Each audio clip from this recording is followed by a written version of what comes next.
Hello there, happy Friday, and welcome to episode number 625 of Smart Podcast Trashy Books. I'm Sarah Wendell, Amanda is with me, and it's time to look at the December 1997 ads and features.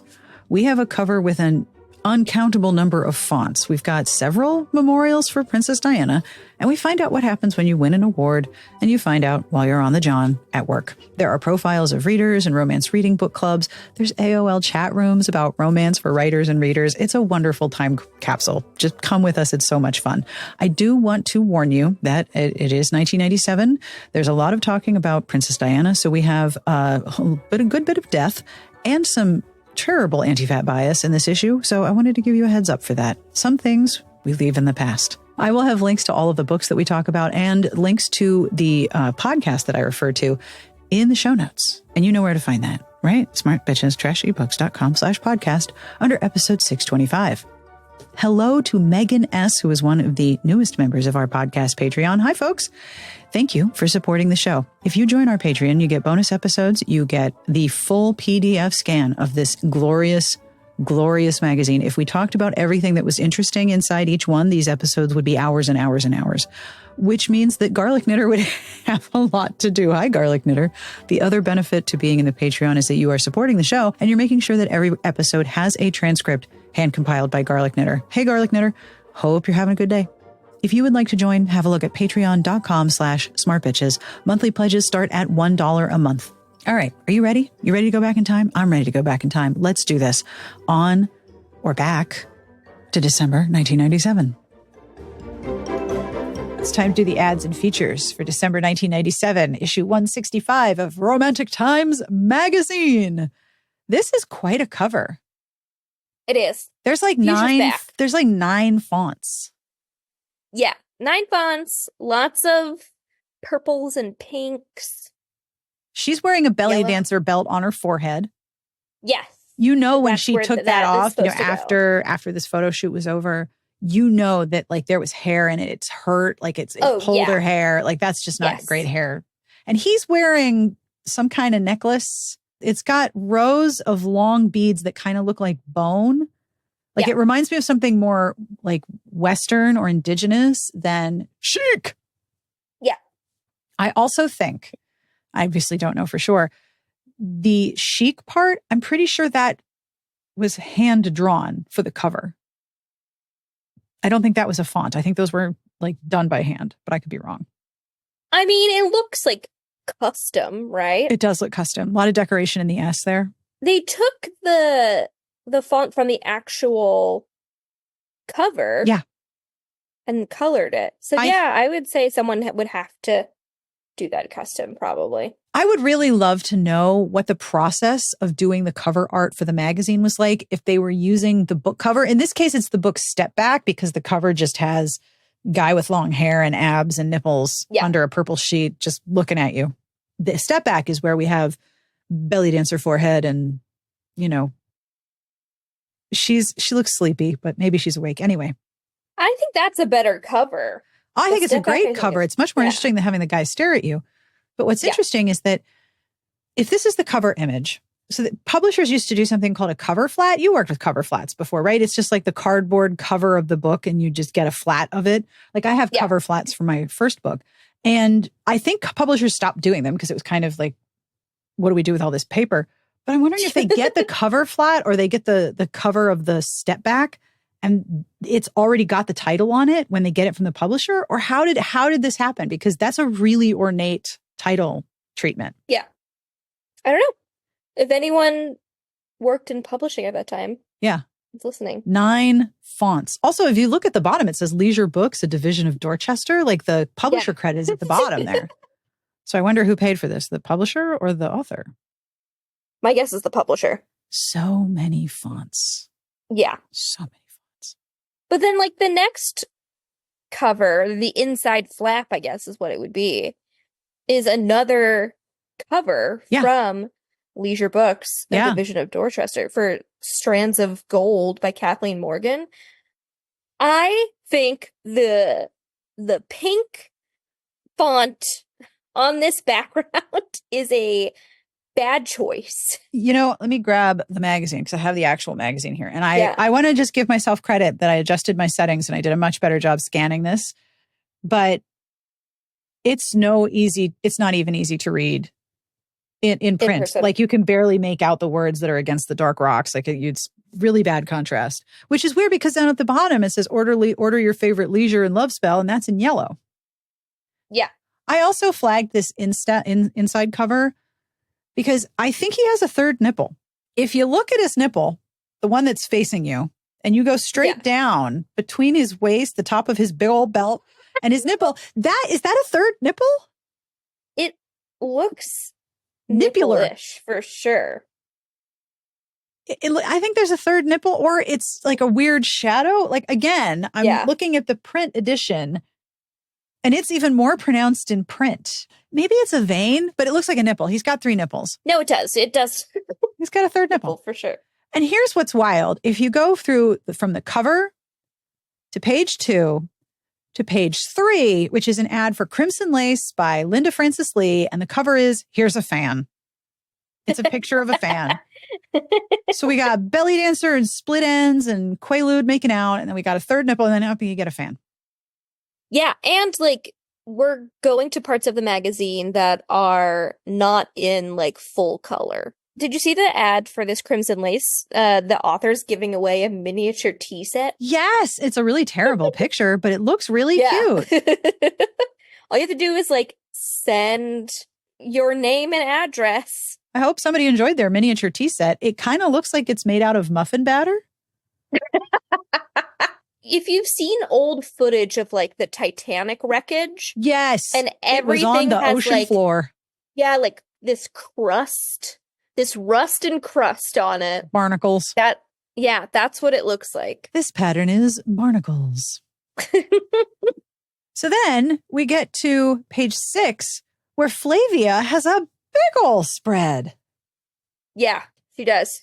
Some of it's weird. So many little features about authors. And this is very much of a time, I think, when the magazine was invested in making authors, like treating authors like celebrities. Like this was as much a celebrity fan magazine as it was a reader magazine. And the authors are all very glamorous. Like Eileen Gouge is pictured and her hair is just perfectly up and she's got gorgeous pearl earrings and gorgeous makeup. So at the top, this is a weird article. Alice Borchardt following in the Rice footsteps. Alice Borchardt, first known to readers as Anne Rice's older sister, has just come into her own as a future fiction star. The Janklow Nesbitt Agency is negotiating a $600,000 contract for beefy. For 3 books with Random House's Del Rey imprint. The contract. 1997? 1997. How much is that now? I'm going to look.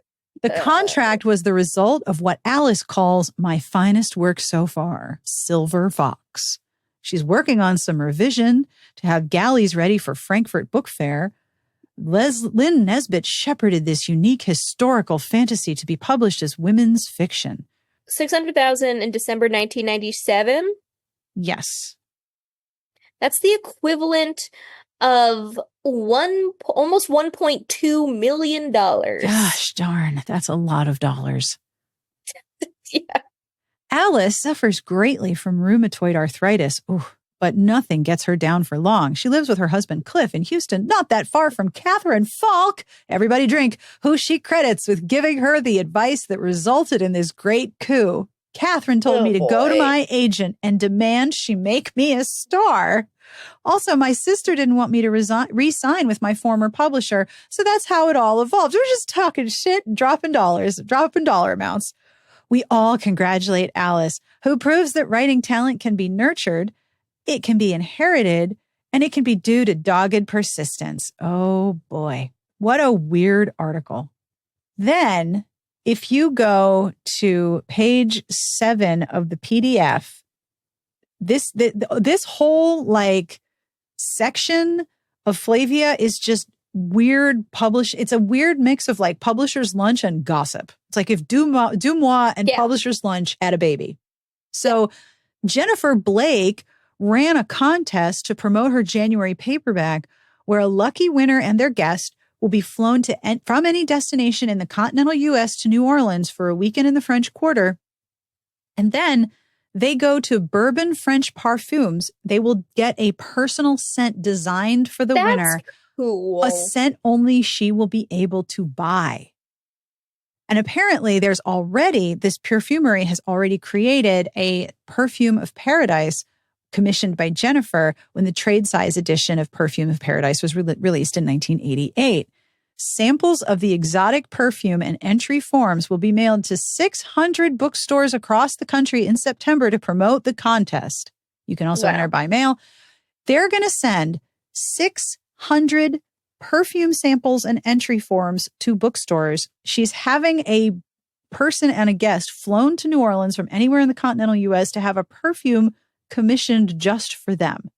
Remember when publishing would just light money on fire? Yeah. I mean, I would love to know that this was Fawcett and not Jennifer Blake underwriting this, but the bookstore thing and the perfume samples makes me think the publisher is very involved. Yeah. They used to do things with money. They still do stupid things with money. Mm-hmm. But it's just not as interesting anymore, I feel like. Tom Clancy got a 9-figure deal, and the first line is, Tom Clancy, the nearly 7-foot former insurance agent, created a new genre known as the techno fiction in 1984. Is that really how tall he was? Oh, yeah, he was a tall dude. I'm sorry. They said nearly 7 foot. I put Tom Clancy height, and it says 6'2". 6'2" is not 7 feet. No, there Tom are Clancy. many inches between 6'2" and 7. What is this, a Tinder profile? Yes. Like, this is not... All the pictures are taken from the ground looking up. You're not 7 feet. Well, he's definitely not now. He's dead. I mean, he might be, but he's underground. All right, so then we take a hard turn. Yeah, when I saw this, I was like, oh. So it is December 1997, and if the magazine is being sent to the printers month in advance, this is the issue in which they remember Princess Diana, who died in August of 1997. And there is a whole article. My only comment here is this is so wild. There is a whole article about how Catherine Falk was connected to Princess Diana, basically by inviting her to stuff. Well, later on, there's like a page about like romance authors remembering Princess Diana. Yes, I have that marked because it is absurd. And Barbara Cartland makes a quote, and all her quote was like, oh, Princess Diana once commented about how much she loved my books or whatever. And I'm like, Barbara, well, read the room. So Diana's father, Earl Spencer, his mother-in-law was Barbara Cartland. So she was related to Diana by marriage, which is why Catherine Falk was making the most of that connection. Wow. Yeah. Wow. So if you go to PDF page 10, lower right corner, this did not scan very well, but I feel like this letter is just really incredible. Is it Awards and the Lou? Awards and the Lou. There's one thing I have to mention. The next time you want to give me an award for Bookseller of the Year, please let me know before I read it in your newsletter first. I was in the bathroom at work when I read it, and I nearly fell off the toilet seat. A person could hurt herself getting news like that. My police thought I'd killed myself from the cacophony emitting from the loo. I called and told my husband right away. He was very happy for me. When I told my kids I had some wonderful news, they thought I was pregnant. God forbid such thoughts. This is much better. Kathy Rashid, Books in Bradenton, Florida. I'm going to say something judgmental. That was a lot. What are you going to say? Girl, you're from Florida. Why are you calling it the loo? Are you trying to impress Catherine? We know better. We don't call it that in Florida. The cacophony emitting from the loo. And if you're a Brit who relocated to Florida, girl, what are you doing? On page 14 and 15, there is a tour of Diana Gabaldon's house. So here's the thing. This is the third one of these that we've seen. There was one of Cassie Edwards. There was one of, who was it? There was one, Nora Roberts had one. It's like Cribs. It's like MTV Cribs. It's like the print version of the Architectural Digest YouTube tours of people's homes, Like they're taking you into writers' homes, and there's pictures. So they have to visit or they have to ask for these pictures. But there's a picture of her working with her feet up on a folding chair. There's a picture of her bathtub, because obviously, and a picture of the outside of the house. And next to the master bedroom above is a master bath with jacuzzi where plants cascade around the tub. Like, what is this? I don't know if I'd go around posting what my house looks like in a magazine. It's very weird, but there's a bunch of these where they go to a famous author's house and are like, take pictures of your bedroom. Like, okay, first of all, no. But what a weird thing. And they were really doing this in every issue. Yeah. So page 22 and 23 of the PDF is networking reader profile, where they profile Sandy Russell of North Fort Myers. It's so cute. North Fort Myers, Florida. Personal facts, craft roadshow owner, favorite authors, favorite bookstore. And they give you a little profile of a reader. Sandy wants to find pen pals who share her taste in books. Write to her, and then here's her address. North Fort Myers, Florida. A lot of Florida readers. Yeah. Then there's the book sleuth, where it's like Habos. Then there's a whole feature about a readers group who met because they were all Betty Neals fans. And so they called their meetings the Betty Neals Tea. And now they talk about all the different romances that they love. And there's a little picture of them and everything. So you could be profiled. You could be profiled as a reader group, or you could be profiled as a reader. And it's so adorable. So then we get to page 24 of the PDF. Online romance. This is so funny. Did you flag this too? Yeah, I was like, wow, birth of the internet right here. Jeez Louise. Kathy Lynn's an award-winning and best-selling author of contemporary category romances, is also an avid romance reader. Her internet ID is xgev62b at prodigy.com. There's a whole article about talking about books online. And then I also love romance on AOL at the bottom. They have a chat room lineup. Yes. So if you want, they have like researching romance. So you join this chat room on Friday at 10 p.m. Or if you were a reader and you wanted to chat, I'm assuming the author would join. Like Jude Devereaux, the first Tuesday of the month at 9:30. So you could like be in a chat room with an author or with other like readers.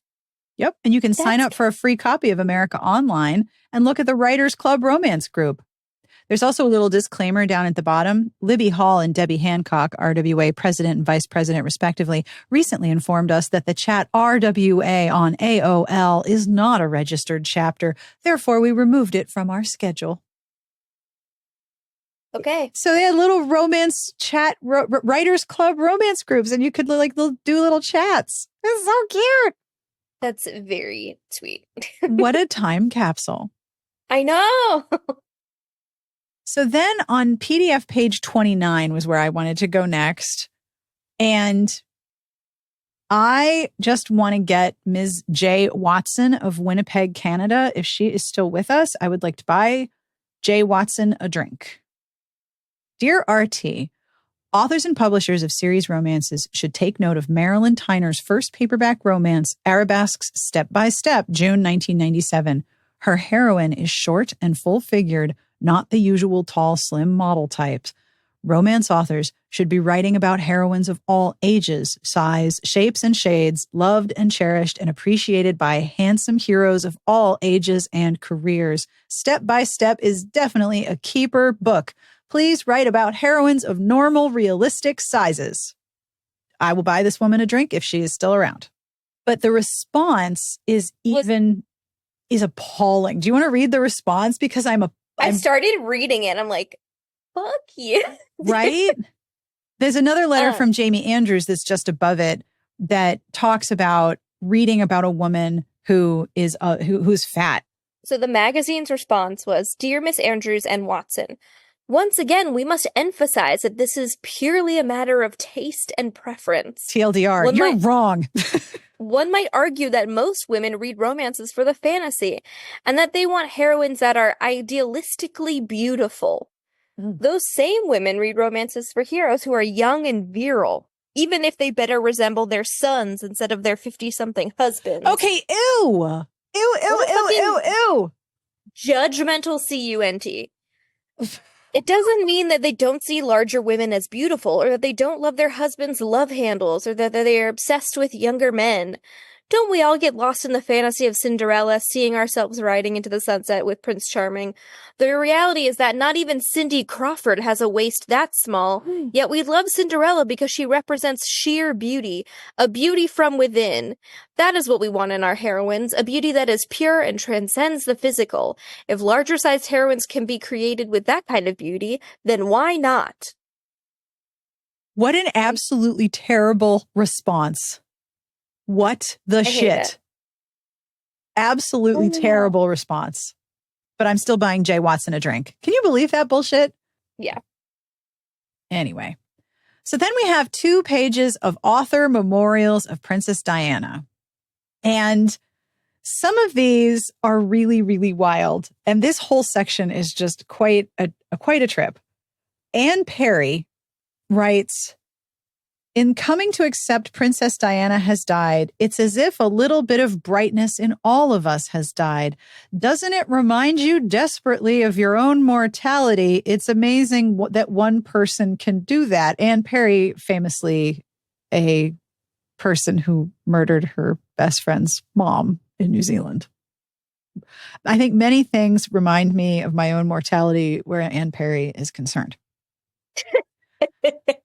Belva Plain writes, "The tragedy of Princess Diana began with a fraudulent ceremony in the Cathedral of St. Paul, where a man stood beside a trusting young girl and made vows that he quickly broke. So she suffered and their children suffer along with millions of others in ruined families. In the end, adultery can destroy the entire culture of the West. We need to take a long look at the 7th commandment and give it some thought." Wow. Belva's intense. Belva had some feelings. Belva has no chill. There. Yeah, she had no chill on this one. No chill. I don't know. On the next page is Diana Gabaldon's. Do you understand what this means? I'm looking. No. What does this mean? I don't. You want to read this? God has chosen the weak things of the world to confound the strong. God has chosen what does that the weak things of the world to confound the strong. What does that even mean? Jude Devereux comes in with, "Diana, Princess of Wales, was a sacrifice. Her death shows us what we do to high-profile people. We devour them. We forget she was a real person. Her death is on all of us." Okay, Jude, dial it back there just a little bit. Then there's the special memorial gathering. I'm sorry, I just read Janet Ivanovich's quote. Wait, what? Yeah. Janet what? You want to read that one? I think it's a terrible tragedy, and I think we need to direct less anger toward the media and more toward driving drunk. I can be mad at more than one thing at a time, Janet. It is a skill that I possess, and I can tell you what's wrong with the media and with drunk driving, and okay. Great. This poor woman, she's like, so much is projected onto Princess Diana. It's like Marilyn Monroe. Just let her rest. Just let her be. So the bottom, the special memorial gathering is just, it's really something. Did you read this? I certainly did. Okay. Would you like to read this aloud? Because it is just such a journey. A special memorial gathering by Catherine Falk. We mourned the Princess of Wales in a special way. Friends and strangers drove in, flew in, and some traveled great distances to arrive at Camp Royal, my home in Alvin, Texas, on Friday evening, the 4th of September. We donned black and brought out a box of tissues, especially needed when Elton John sang. Staying up all night and watching the funeral is something no one will ever forget. Afterwards, our group performed an ancient Chinese ceremony to honor the princess. Oh boy. We cut out red paper figures of things we thought Diana would like in the afterlife, then threw them into a fire and watched the smoke symbolically carry them to her. We made books, flowers, and music cassettes along with a moon, a star, a lotus flower, a musical note, a hat, and of course, children. Oh boy. Sharon Middleton, a local lawyer, played her Irish harp beside the pool as the sun was setting. Susan Paul is now working on a novel inspired by the events. Please don't do that. Don't do that. Vicky Provence, Camp Royal's manager and my father's nanny. Her father had dementia. Remember the chicken? The rooster, the emotional support rooster that she brought to RT. I don't know if I would refer to her as a nanny, like health or like help aid. Yeah. But okay. Okay. Made a delicious buffet, organized the big guest house to sleep the crowd, and made everything go smoothly. My 82-year-old father enjoyed the company of all the ladies, although he couldn't quite follow what was going on. He did say, driving fast is dangerous and 36 is too young to die. And then there's pictures of Catherine, I think, putting stuff into the fireplace, and then people looking at the newspaper with Diana on the cover. I guess that looks like USA Today, maybe. Yes. Ancient Chinese ceremony. Wow. That's a rich text, is what that is. That's a rich text. Whew. And then in a little swerve, do page 33 of the PDF on the right there. Timeless Romance, Romantic Times Library. Look for these classic romances by Jean Hager, Edith Delatouche, Donna Kimmel-Vitek, Elaine Racco Chase, and Kathy Clark at the following discount stores: Dollar General, All for One, Dollar Tree, National Book Warehouse, and Walgreens. So they were publishing dollar store editions of older titles priced under $2. So this brings me, so recently Costco has decided that they're not going to sell books year round anymore. And in publishing, and when I was doing my master's degree, we learned about the different sort of like pricing and stocking structures. You told me about this, and I think about it at least once a month. That this was that they price by the foot, right? Yeah, you have to like pretty much buy out the literal physical space that the books are going to be stocked in. You have to be like, yeah, we're going to sell X amount of books for this space of table. What is shocking to me, speaking of like stocking these things, is like my CVS still has a book section. And I am very curious if anyone is buying mass markets or other little paperbacks at drugstores anymore. I don't know. Like, I'm really surprised they haven't closed their book sections in like Walgreens and CVS and stuff like that.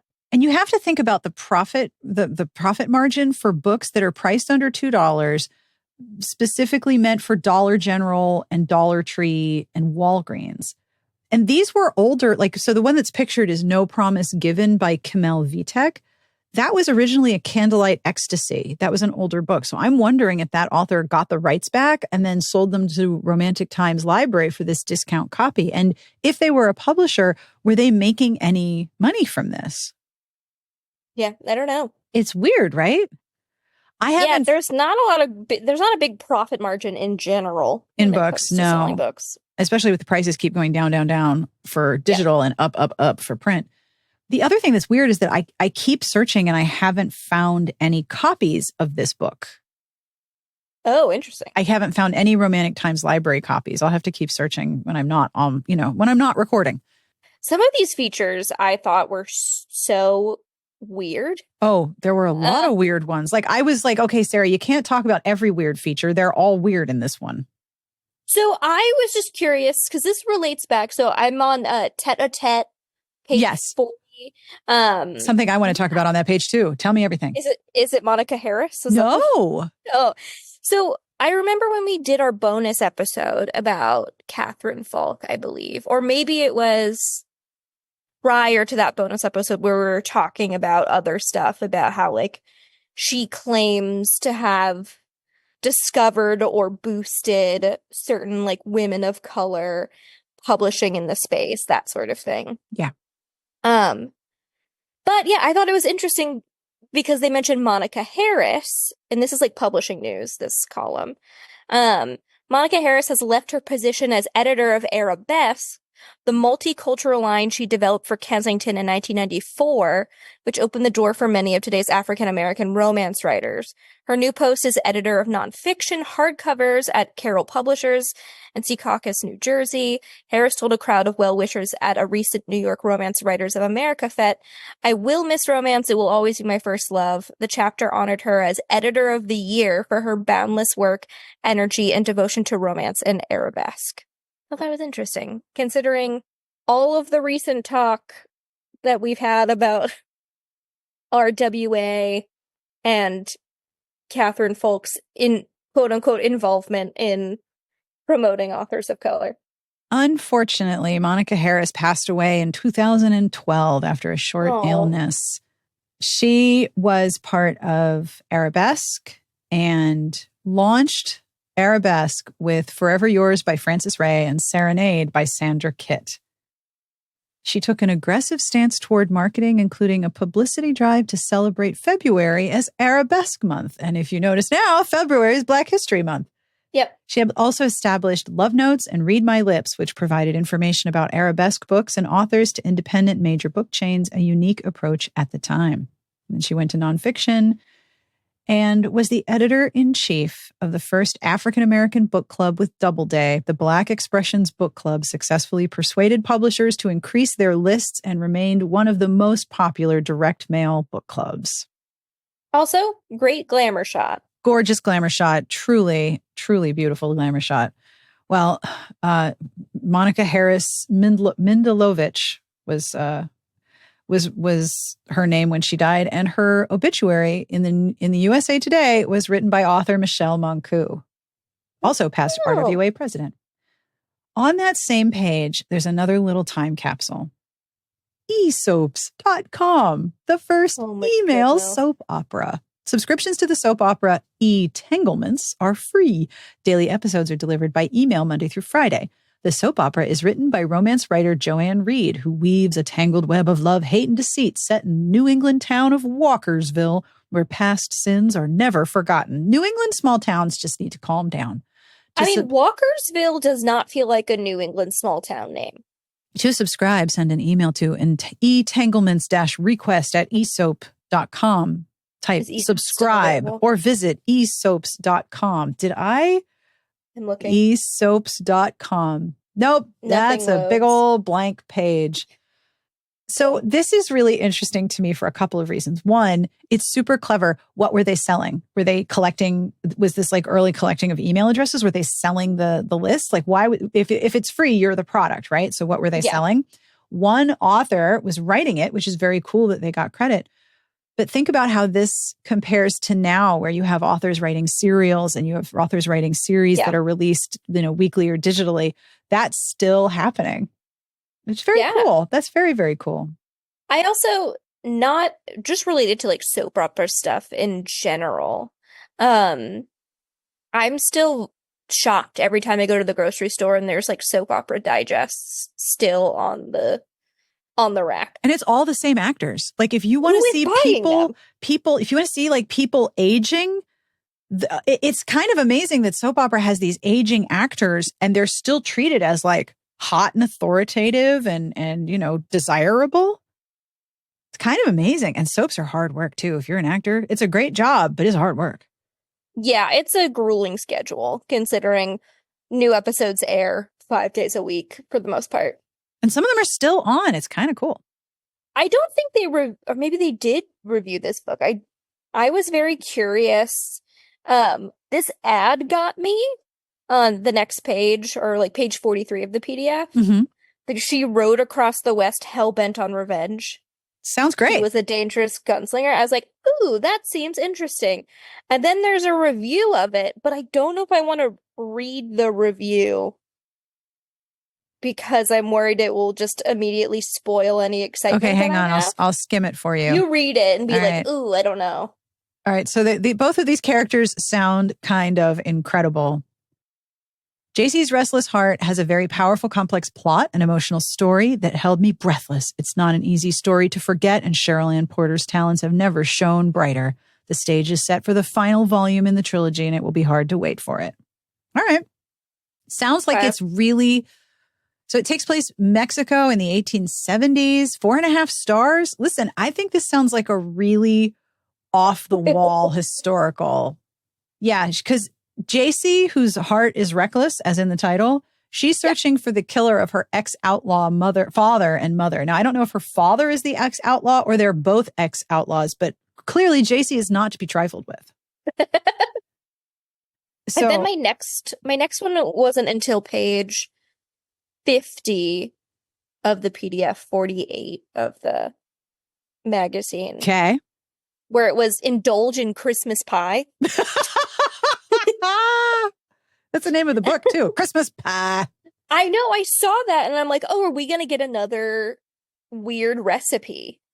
I mean, like the one where you put things in the oven and then you read the first chapter and then that's come hang out.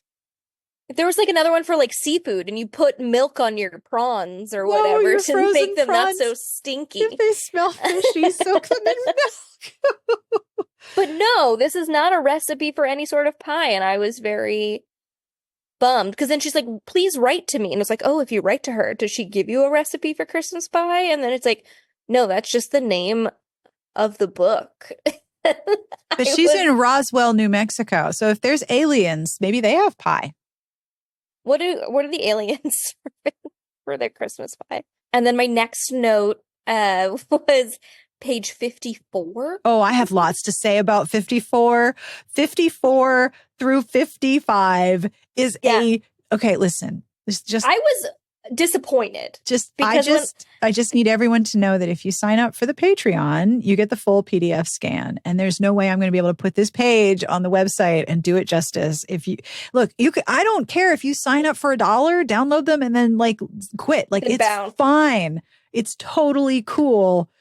There's so many nipples. So many. So the article is called Love Spell in Search of Your Perfect Hero. This and is then unreal. Like the subhead says, send a photo of your very own real life hero and he might end up on the cover of a love spell novel. And this is kind of like a cover model contest of sorts. Yep. But I was hoping before I read through that it was like, send us a photo of your partner or whoever, and we'll send like you a personalized cover with like their face photoshopped on it. I thought it was going to be like a fun little novelty project.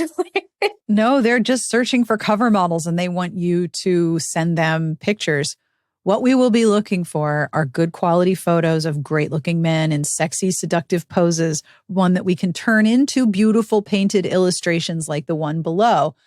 We thought it would be a fun way for readers to become personally involved in the creation of the series.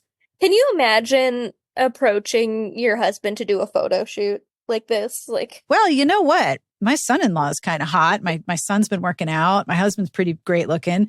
Honey, I need you to pose sexy and seductively. Come in here. I'm going to set up like, where are you supposed to set up a couch and like put a drape on it? Do you like have them pose in the curtains? And like, this is 1997. So unless you've got a really good camera, no one has a camera phone. This is like a point and shoot disposable from CVS. Is that what we're doing here? What was the setup? Who convinced a sexy, seductive dude to do sexy, seductive poses? Where were the poses? What was the set like? How long did this take? What did Walgreens say when you got the photos developed? I need to know. I think it'd make for a cute romance novel of like, oh, a friend like submits her friend's like Instagram account to like a cover model contest and he actually wins. And then, you know, she has to explain, oops. Sorry. I submitted this as a joke and now you won. I need to blow dry your hair real quick into some luscious waves and we're going to do some sexy, seductive poses. What follows this one page like little ad basically? Advertorial for their we want cover models. And there's no mention of like how much they're paying. Are they paying? We don't know. It's a new concept and hope readers will be a part of it and send in photos of their perfect heroes. What do you get? Are you going to pay these people for their work? Anyway. But the page that follows is a giant collage. It is a giant collage. Sarah, you have to tag yourself. Which one are you? Who are you in this collage? So the first thing that I noticed is how many DeSalvos there are. There's like 6 DeSalvos. John is all over this. John DeSalvo, I hope you're having a good day because we are looking at your nipples. I feel really weird that I know what this guy's nipples look like. Like so we're doing that post on romance memorabilia, and I added my pictures to the post. And of course I did the oil painting on my office wall, which is John DeSalvo. And I have, he's like with gladiator toga and, his nipple. I spent a lot of time just having John DeSalvo's nipple in my background. It's in your background. In my background. It's just a part of my day. There are so many John DeSalvo nipples on this page. Could you pick his nipples out of a lineup? Probably at this point, yes. I probably could. They change his hair color. I'm like, nope, that's John DeSalvo. All right. So over on the left there, we've got a guy that looks like Richard Gere. That's pretty great. But I think I am the guy whose head is inside the sea perfectly. That's what I was going to pick.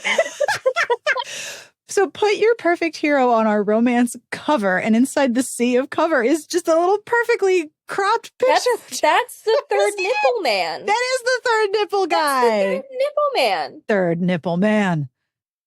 And then there's one guy who's like almost bleached out because there's text on top of his head. Poor guy. Maybe it's just like a 7th John DeSalvo. So it's fine. We already know what he looks like. I think if I'm not going with the guy's head is inside the sea, I think I might have to go with Richard Gere over on the left there. He looks kind of baffled. I like it because everyone else has long, dark brunette hair. Yes. And he is one of the few that has shorter hair and blonde hair. Yep. That's true. There's a lot of quad muscles too. A lot of flexing of thighs. Yeah. So many abs. This collage is really just incredible. I feel like the Western guy with the leather vest needs like a root touch up. Little bit. I know that cover though. Photos must be full length, no headshots.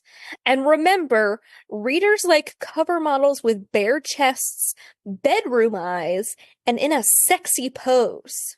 Remember that. But I know that cover. I think his name is Cody, which is not going to narrow it down in terms of romance heroes. I will put the picture of this guy in the leather vest in the visual aids. If you recognize what book this is, it's going to drive me bonkers. So the next one I wanted to talk about is page 74 of the PDF.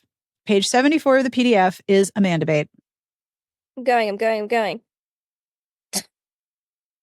Was it Three-Spirited Romance from Jove's Haunting Hearts? Haunting Hearts. What a terrible font. That is an absolutely dreadful font, but all of these books look creepy as fuck.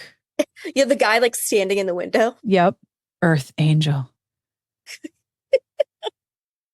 As a ghost, he's still one sexy guy, but he needs to help to find Celeste.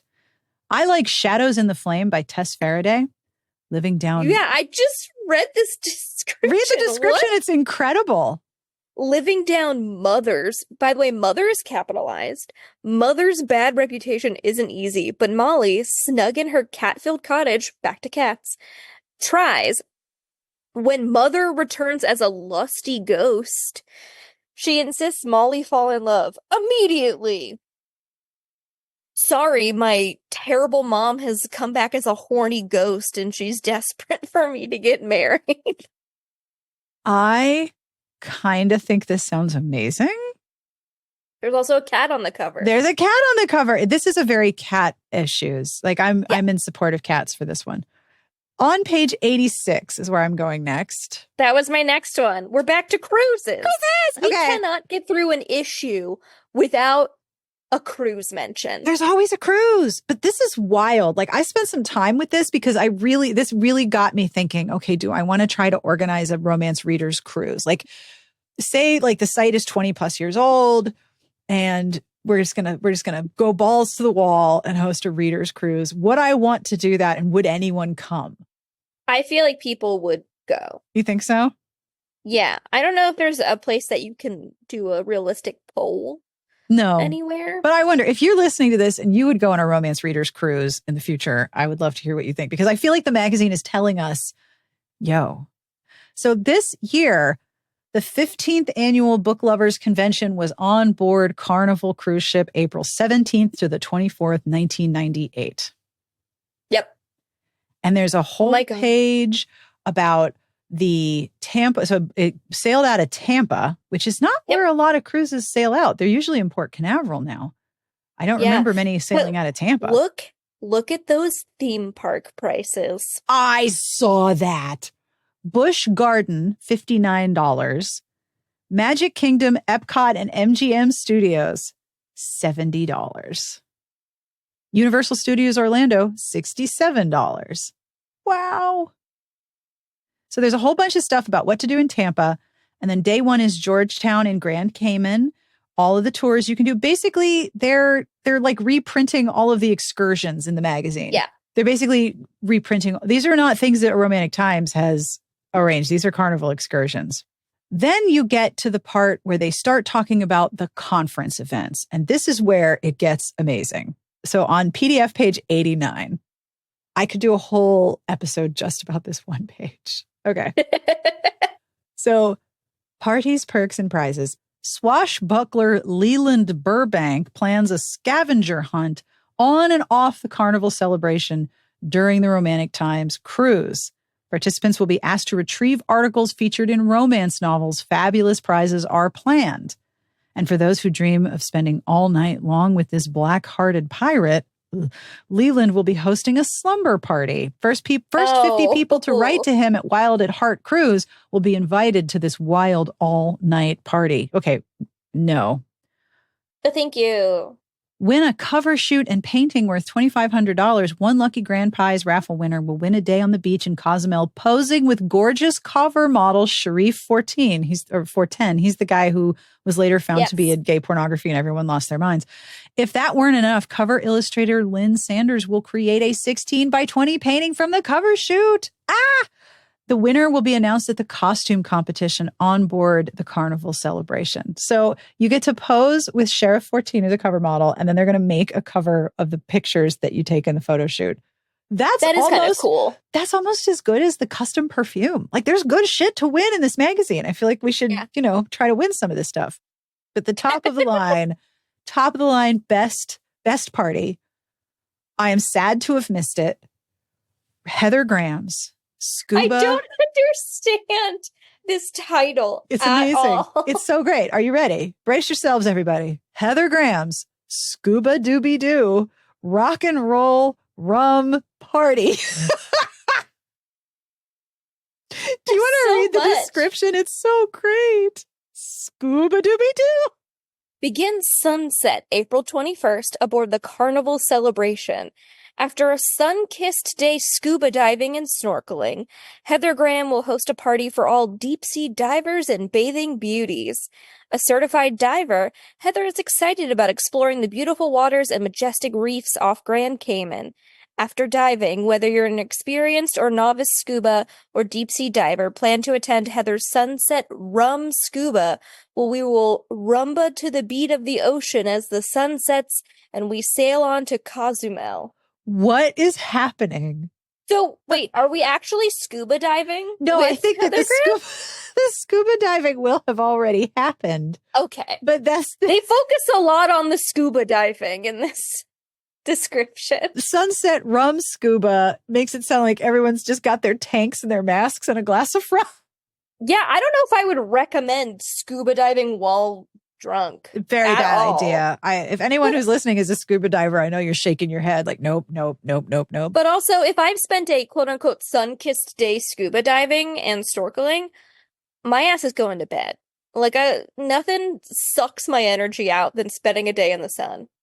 Especially because, without fail, no matter how careful you are, when you are scuba diving or snorkeling, you are generally face down and you cannot get your back, in the back of your arms, in the back of your legs with enough sunscreen. You will have one side of you bright red and you are going to want to go to bed and you're going to be uncomfortable. Maybe that's why there's rum, to sort of dull the pain. Maybe. I would love it if we ever hosted a romance readers cruise, if I could get Heather Graham to come and be like, I just wanted you to do a scuba dooby doo party. Would you do a party? We should do a scuba dooby doo party, please. But what if she never repeats a party Oh my God. Once. And all of her all of the party titles that we've encountered that she did one evening, every conference she was underwriting one evening. There was always a show. It was a dinner. There was a mystery. She wrote a mystery. There was either a theater element. Every party is different. Like, how does she keep coming up with ideas? I don't know. What are we doing this year? Scuba dooby doo. And they're like, okay, sure. I want Heather Graham to plan all the parties. On page 94 and 95. Okay. So I'm going to tell you an embarrassing story. You want to hear an embarrassing story? Sure. Okay. While I was scanning this issue, it takes me a while to scan them because it's a big ass magazine and I got a flatbed scanner that's very slow. Reformed Rakes, which is a podcast hosted by 3 romance readers, including Chels, who was a guest on my show talking about book talk and TikTok. Chels did a whole 2-part series on Janet Dailey. So part 1 was about Janet Dailey and her marriage and the start of her career. And then part 2 was the fallout from the plagiarism, which happened, everybody, in 1997. And do we have a 2-page article here about everything that happened, the rise and fall of a romance icon, the summer of discontent? Yes, we do. So the first episode had aired and I had listened to it and I was like, wow, this is really good. It was Chels talking to their 2 co-hosts and just basically telling the story of Janet Dailey through press coverage and court filings and lots of stuff going on in Branson. They were big deal in Branson, Janet and Bill Dailey. So this is a 2-page article by Anne Sullivan about Janet Dailey and her plagiarism of Nora Roberts. So I'm scanning. After I listened to the first one, the second one came out. But I hadn't listened to it yet. I'm scanning and I'm like, oh my gosh, she's doing a series. Maybe she doesn't have this. So I take a picture of it and I send it to her. And I'm like, hey, I don't know if you have this one. I'm scanning December 1997 and I know you're doing the series. Would you like to have this? So the next day I listened to this part 2. Does she spend like an hour on this article because she already had it? Yes, she did. Did she already have this one? Of course she did. Did I send it to her anyway? Yes, I did. Was I embarrassed? Extremely. But we had a really great conversation about all of the research that she did and how hard it is to find RTs. This article is banana crackers. And there is a really, really weird quote from this article that is attributed to the author. It doesn't seem to be quoted anyone else. It seems to be just the author, Anne Sullivan, writing. And Chels spent a lot of time on this part. So what we have is this article about Nora Roberts being plagiarized by Janet Dailey. And then it kind of is really, really sympathetic to Janet Dailey and is kind of like low-key telling everybody to be nice to Janet. To this day, many writers often make 2 vital mistakes. First, they increase their overhead as if there is no tomorrow. And second, more than one husband has quit his job to dabble in sophisticated investments and ventures that fail. Now, for the record, Bill and Janet Dailey were, according to all of the research that Chels did, and I'll link to the 2 episodes of the podcast, they were bananas successful, extremely successful in development. They owned theaters. They were big shots in Branson. It wasn't like Janet Dailey's career went up and down. That's not the case here. And there's all of this supposition about what caused Janet Dailey to plagiarize Nora Roberts. And they're like, oh, well, she didn't earn back her advance. She got $1 million advance. Like, they're still publishing her and offering her multi-million dollars. It's very silly. And gotta be honest, if you don't earn it back, most of the time you just have that money now. It's not like they're not coming back for it. They're not gonna, Janet's not gonna be on the hook to pay the publisher back herself. And what's really wild about this whole article, Nora is hardly mentioned at all. Oh, and here's the other part that's awful. Catherine Falk recently made an observation about the now famous Janet Dailey Award given out by Romance Writers of America, which goes to a writer whose work sheds light on a pertinent social issue. When the organization was in the process of removing Janet from its membership for the recent plagiarism, Ms. Falk said that if Janet went over the brink because her friends had deserted her, would they want that on their conscience? What are you trying to say here, ma'am? If Janet survives this ordeal without going over the deep end, RWA should reinstate Dailey back into the group and give her her own award next year. When the legal matters are settled, everyone should be compassionate to both writers. They both suffered. And then it ends with, I hope good can come out of this because Janet was an admired and much loved pioneer of the genre at its infancy.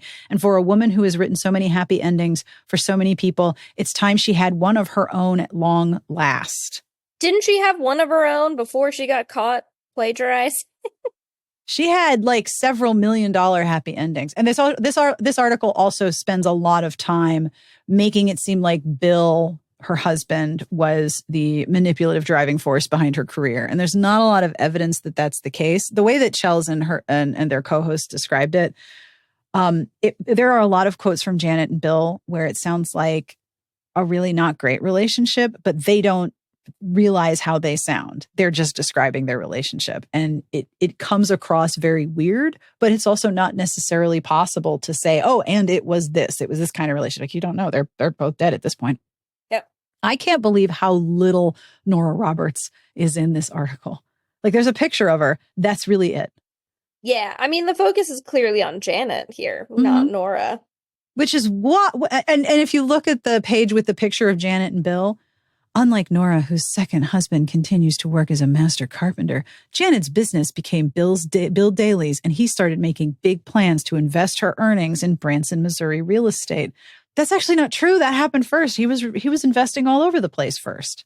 So this really just laid all of the decisions that Janet Daly made and like tried to blame her husband. It's really weird revisionist history. I wonder how pissed Nora was about this article. The next thing I wanted to talk about is page 105 of the PDF, Essence of Romance on Diskette. I saw that. I had that in my notes. I was like, what? It's a database. It's a database. It's a Diskette database, Essence of Romance. I love this. Do you want to read what's included? I'm going to look and see if I can find it, but I don't think you could put it on a computer. None of these computers these days you'd have to get something. So Essence of Romance on Diskette, 7,000 plus authors, over 40,000 plus titles, view, print, author, and or titles, AKAs, anthologies, titled series, sequels, sagas, spin-offs, and numbered series, includes all information through 1996. It is $65.95 plus $4 shipping. Mm-hmm. What is it, like Update 6 picks up where Essence of Romance ends in 1994 and carries forward to mid-1997. They have Essence of Romance 2. It's being reprinted in full 2 volumes with all info through December 1997. Spiral bound laminated cover. $69.95. Or you get Romance by the Title. Lists over 40,000 titles alphabetically with the author's name. That does nothing for me. I don't remember titles. Laminated cover, 52. Yeah, you need to put some pictures in there. So we talked about the Essence of Romance because it was advertised in the May 1994 ads and features. May 1994 being, of course, Heaven with hot oats on the cover. Hot oats. Essence of Romance in 1994 was only $24.95 and $3 shipping and handling. So prices have gone up for the Essence of Romance. That was a spiral bound. This appears to be a spiral bound back in 1994. Now it is a diskette. Yeah. So what, you just open it up and it's like a Word file of titles and authors, and you paid $70 for that. Oh my goodness. I tested to see if the website was still active, and it's not. No, it's not. This is where I wish that like a large part of the internet was in the Internet Archive, because I would love to see what these websites look like. Also, it says at the bottom there, or at the top under EOR on Diskette, DOS based. You have to boot it in DOS. Oh my God. So page 118, I love the classifieds. I just love them. I could read all of them. If you're looking for books, they want to help you find books. Tell them what books you're looking for and they will find them. They will find these people. Literally are ready. Every classified is about like a book finding service. The one in the dead center, The Ridiculous Bookstore, P.O. Box 478 in Saucier, Mississippi. A incredible full service bookstore. Most books half price with shipping and handling. It just send your wish list in a self-addressed stamped envelope or call for a free catalog. Everybody here wants to find your books that you're looking for. There's 24-hour shopping by email. What? Or the U.S. Postal Service. I know the U.S. Postal Service has hours, don't lie. We now have over 20,000 books in stock and are updating our inventory listings. Send $3 if you would like to be placed on the mailing list to receive them. What? So you pay this person $3 to send you their inventory list. 2 last pages. Indigo captures the spirit of romance. Did you flag this too? Yeah, because it's, it's the back 2 covers, the inside and outside. So it's like full color. And I'm like, I like this ad. It is fun and colorful. It's gorgeous. And it's got really good looking covers on it. Indigo Love Stories, published by Genesis Press, which I think was one of the earliest publishers of Black romance. But the covers are good looking. The ad is good looking. Like, this is a really good ad. Whatever money they spent it well. I'm curious if this ad was designed independently, like by Indigo, because the pink and purple, I feel like match well with the pinks and purples on the actual cover. Yeah. With Chic. So I'm very curious if, these color schemes were added after the fact, or if they just designed this on their own and it just so happened to match with the actual cover. Genesis Press, by the way, was founded in 1993 by Wilbur and Dorothy Colum, and they released their first novel in 1995. So this is 2 years later, and they have a full color ad on the back and side cover. That's pretty friggin' great. And then finally, the back cover is Brenda Joyce. And this is It's just Brenda Joyce. It's just Brenda Joyce looking very wealthy. Like, this is I'm a rich lady pose. It's a white silk dress with big jewelry and nice shoes. Those are great shoes. On like a marble staircase. Gorgeous hair. But here's the thing. I'm going to put a link to her website. Her hair now is so different. I would not guess that they are the same person. I'm waiting. Amanda's head just tilted all the way to the right. That does not look like the same woman. This woman looks like she hasn't aged a day and might even be younger. Yes. Than this woman sitting on the stairs. 27 years ago? Is that what we said? 27 years ago? Brenda, what is your secret? Please tell us your secret. She lives in Arizona, dividing her time between writing powerful love stories and showing her reining horses. So maybe it's the horses and the writing, but this ad is all about branding her name with her book. Like, her book is The Finer Things and Splendor. Brenda Joyce means passion, breathtaking emotion, powerful characters. But the consistency of how her branding with her image works, she still looks really posh. Yes. Isn't that wild? Is this her on a horse? Oh, Amanda. Yeah. Her stables are named Storybook Stables. I love it. And there's a picture of her down at the bottom of that article, like an ad for Storybook Stables. Yeah, with her husband. They look good. There's a good looking horse and good looking people. Oh my goodness. Look at that. Yeah. Wow. I gotta be honest, there's something about the 90s and the way women styled themselves in the 90s that make them look older. You think? Yes. Because, like, if you go back and watch, like, The Parent Trap with Lindsay Lohan, right? Yeah. I feel like the, like, stepmom was supposed to be relatively young-ish, probably in her late 20s. Well, I mean, I'm pretty sure that was Natasha Richardson, who was No, the stepmom, the evil stepmom. Oh. What's her face? She played all the mean women in the 90s. Elaine Hendricks, the blonde lady? I think so. Meredith Blake. Yeah. Natasha Richardson was the mom, and Natasha Richardson was like preternaturally beautiful. Like, whoa. Yes. I feel like there's something about 90s styling where you look at a person and you're like, oh, that person's got to be like in their mid-30s, and you find out they're like 28.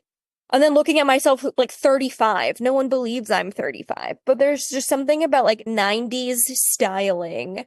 Looking at photos of women makes them look older than what I would suspect. And this fits with the glamour shots of authors, right? Like everyone is very glam, but all of that is a much older look.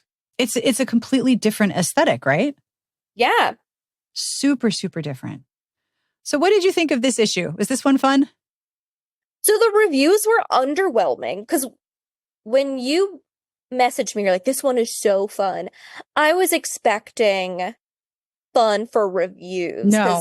I feel like most of our stuff leans towards like, these reviews are bonkers. But this one was interesting and fun feature-wise, simply because I feel like we just didn't have a ton of reviews. Even though I will remember that weird Jane Ann Krentz book until the day that I die. With the existential martial artist mercenary. Former mercenary. But I think from a historical perspective, this one was very interesting. To remind everyone, I didn't start reading romance until 2005, 2006. Yeah. So I'm like, this is all before me, but like I mentioned earlier, like seeing these names that are still writing, that are getting another boost, like Julia Quinn, like with the Bridgerton series, like it's interesting how long some authors have been doing this. It's wild, right? It's really wild. They're like Heather Graham still writing. Yeah. Still throwing parties somewhere. Scuba dooby doo. And how there's always a cruise mentioned. There's always a cruise. And this one had a lot of cats, which was good. I think what I found so fun about this issue is that there weren't a lot of books. There weren't a lot of books published, but there were so many features building all of these different pieces of the magazine that we still encounter, like reader profiles and reader group profiles, and let's tour an author's house. And it's really very much at this time still a fandom magazine and a celebrity magazine in one. And it's weird that that's a hybrid. I think the highlight of the magazine for me was seeing the chat rooms, and it's like, oh, join us Tuesdays at 9 if you want to talk about this. Yep. Or you know how Reddit does like an AMA now. It's like, oh, Jude Devereaux's going to be joining the chat room this like Friday at 9:30. Like, I thought that was so cool. And as someone who remembers AOL chat rooms, like that was like really neat to see, like an early artifact of an internet community in like real time, rather than like a forum. Isn't it interesting just to see how quick people were to grab onto communication or technology where you could talk to each other about books? Like, that's so cool. All right. So that was December 1997. That was December 1997. And that brings us to the end of this week's episode. Thank you again to Amanda for hanging out with me and talking about this issue. And thank you to Mari, who sent me so many of these older ones. They're delightful. I can't stop looking at this cover. I am convinced that is a belly dancer's belt on her forehead. And I imagine it really hurt when she took that off. Ugh. I will have links to everything that we talked about and all of the books that we mentioned in the show notes. And as always, do not miss the visual aids. The best thing about looking at books from 1997 are the covers, and the covers in this one are glorious. So there will be a link inside the podcast show notes to find the visual aids at smartbitchestrashybooks.com, or you can search episode 625 at Smart Bitches and it should pop right up. As always, I end with a bad joke. And I forgot to put a joke in my show notes. That's terrible. Oh man, what am I thinking? I'll be right back. Bet I scared you there for a minute. Oh no. I would never leave you hanging. I just had to go find the joke that I had set aside. I just didn't put it in the right place. Are you ready? Are you ready? This one's worth waiting for. It's terrible. This is from Susie Baker, 1507. What is the greatest name for a pet moth? Give up? What's the greatest name for a pet moth? Moth-you. Moth-you. Oh boy. Highlighted my day, I swear. On behalf of everyone here, we wish you the very best of reading. Have a wonderful weekend, and we will see you back here next week next week also is going to start hang on. Yeah. Holy cow. Next week starts August. How did that happen? Either way, August, we're going to do some exploration of reality TV and romance. I have an interview with Jodie McAllister about The Bachelor, and I have an interview with Shayna about Real Housewives, and we're going to recap the October 1999 issue with our special guest who won the Romancing the Vote auction. Woohoo! It's going to be a very fun August. So get ready for reality TV and October 1999. But until then, have a great weekend, and we'll see you back here next week. Smart Podcast Trashy Books is part of the Frolic Podcast Network. You can find more outstanding podcasts to subscribe to at frolic.media/podcasts.